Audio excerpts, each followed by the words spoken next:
When the Titanic was about to sink into the freezing Atlantic, we witnessed the ugliness of human nature, and we also witnessed the nobility of the human soul. Captain!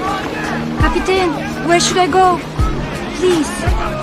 Knowing he had made a terrible mistake, the captain refused the life jacket offered by a crew member. He locked himself inside the bridge without hesitation, choosing to go down with the Titanic. The designer Andrew regretted not making the ship's hull stronger. He moved the clock forward to the moment the ship would sink, then quietly waited for death. Will tried to hold back the panicked crowd, so more women and children could get on the lifeboats. But in the chaos, he accidentally shot an innocent young man. Overwhelmed with guilt, he saluted the crowd. No, Will!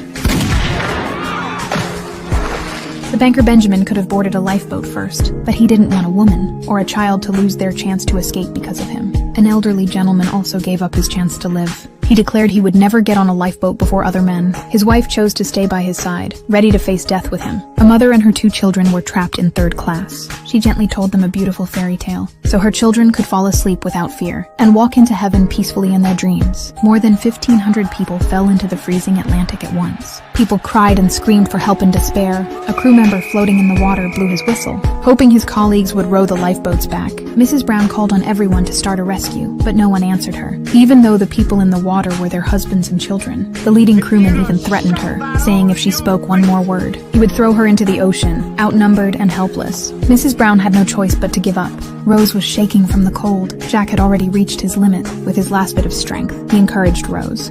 You're gonna go on, and you're gonna make lots of babies, and you're gonna watch them grow. You're gonna die an old lady, warm in her bed. Not here, not this night, not like this, you understand me? Finally, the only lifeboat that turned back arrived, but the ocean had already fallen into a deathly silence. They rowed slowly and carefully, afraid of disturbing the dead. Well, keep checking them! Keep looking! Is there anyone alive out there? Jack had already stopped breathing. A devastated Rose could only let go of his hand and say her final goodbye. I'll never let go. I promise.